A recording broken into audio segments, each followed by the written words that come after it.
here, and dear Mr. Chairman of the City Council, and dear President and former President of the renowned University of Akureyri, and dear Mr. Yang, Mr. Ma, and Captain and the Chinese expedition team. It's my great pleasure to be in Akureyri again, one of my really favorite cities in Iceland. Let me just say that the seminar hosted by the famous city of Akureyri, the site is well chosen. I think the chairman was very modest what he said, that in terms of the size, the population, and you are next to the capital city, Reykjavik.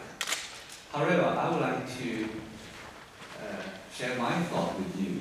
That is, Akureyri is such an important city.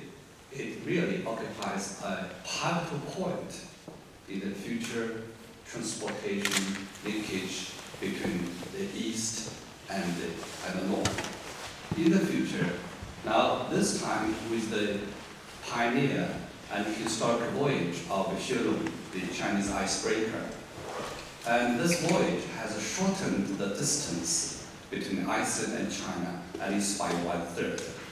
But in the future, the importance of the city of Akureyri serving as a bridge. Sometimes I say that the role of the embassy is also a bridge between now two governments, two peoples, and two countries.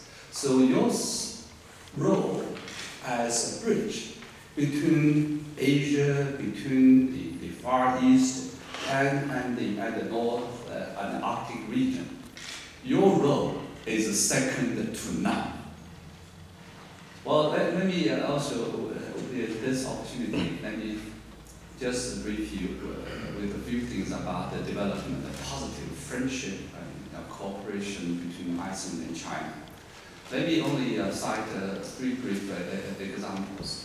That is, at the time when Iceland was hit by the economic crisis, and then both your president and your prime minister had a high-level exchange of ideas with our president and the Chinese premier. And I was the ambassador in 2009 coming to Iceland. I brought with me very sincere messages from top leaders. Then, with the high-level visit of Mr. He Jiang in the year of 2010, an important agreement was signed between Iceland and China. That is the currency swap agreement. By currency swap, we mean that now, if in the future when we have a business transaction, if you have euros or US dollars, fine, and both sides we can settle in those currencies. However, if you are short of foreign currencies, or if you want to save the foreign currencies, you can pay directly in Icelandic krona, and vice versa. We can pay you in Chinese renminbi. And it's up to the 2 central banks to do the final settlement. So that's going to be very convenient for both sides.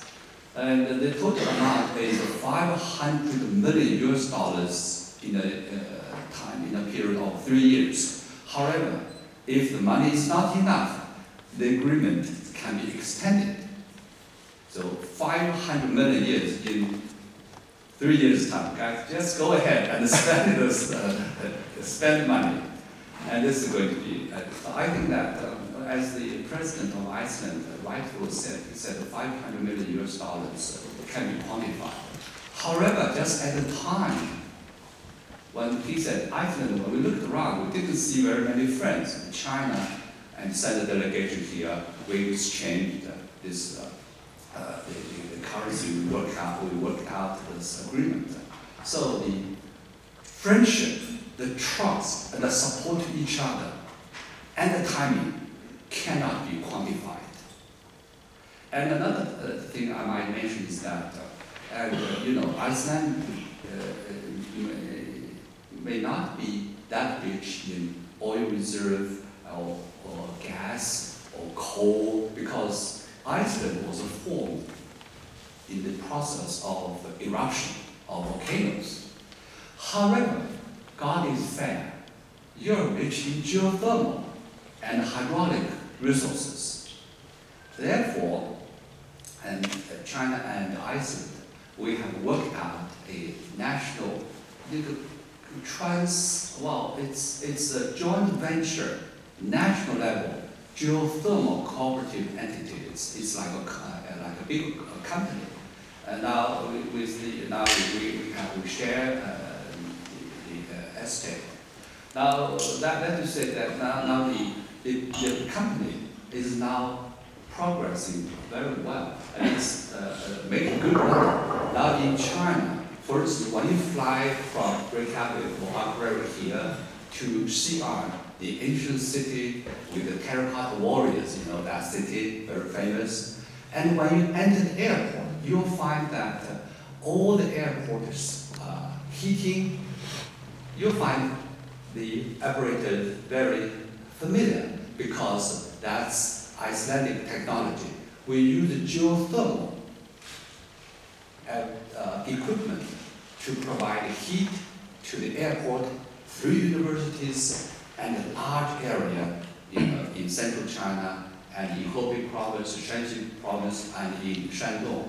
Now I talked with the mayor of Shenyang. I said, well, why don't you just go ahead and popularize the technology of geothermal heating to all your city? He said, well, my problem is that how am I going to do with the old workers who work in the boiler rooms and the trucks who used to ship, to transport coal? He has his problem. Otherwise, that would increase, that would enhance the unemployment level. So now you can see that Icelandic-China cooperation is very good. And the third example is that most recently, that is last April, our Chinese premier and our Prime Minister was kind of invited by your Prime Minister, and he had a very successful visit. During the visit, there were 6 agreements signed, government to government, business to business, entity to entity. And the 6 agreements would include one agreement on the Icelandic-China cooperation in the Arctic region.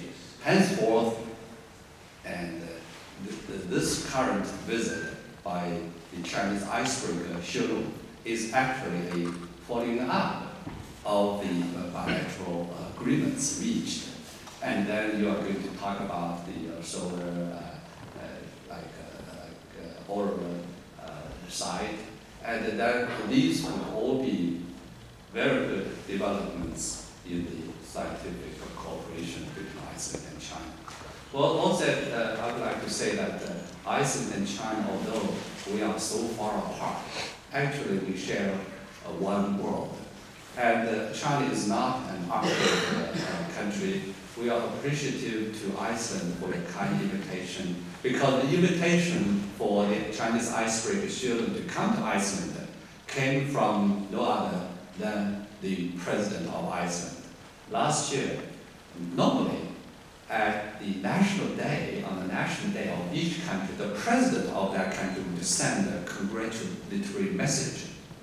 Last year, when we got the normal or usual congratulatory message from His Excellency the President of Iceland, we came to, then we found a very interesting paragraph in that. He said, on behalf of the Icelandic Republic, I would like to invite the Chinese icebreaker Xuelong to visit Iceland. Now I would like here again to extend my sincere thanks to the President and to the Icelandic government. Of course, when we are here, we would like to extend our most sincere appreciation to the beautiful, renowned city of Akureyri,